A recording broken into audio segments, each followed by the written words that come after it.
We're in for another pretty winter day of weather ahead. Temperatures in the middle 60s, and it looks like we'll have a brief warm-up before our next Rainmaker Friday. A great weekend is in store, complete opposite of last weekend, which was all dreary and gloomy. And with all the big events happening, 2 music festivals at Jacksonville Beach and downtown at James Weldon Johnson Park, it looks like all systems are go, other than the high pollen counts. We're updating the 5-day forecast for you throughout Jacksonville's morning news, and obviously our top story will continue to be the opening statements in the JEA federal fraud trial. 2 former executives, former CEO Aaron Zahn, former CFO Ryan Wanamaker, are facing multiple counts involving the botched sale and ultimately failed sale of the publicly owned utility in 2019. They're going to be tried together over the course of the next 4 weeks in the federal courthouse downtown Jacksonville, but separate juries are going to be hearing the testimony, and we'll be certainly following all of those arguments throughout the next several weeks here, as it looks like this thing is going to take upwards of a month or so,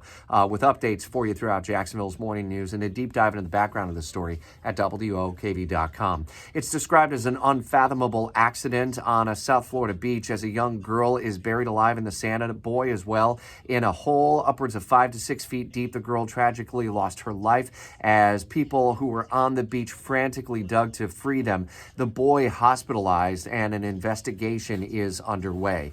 We're continuing to follow a number of other storylines for you throughout the day today, including the Duval County Public Schools saying that they now have to require a permission slip for things like birthday parties.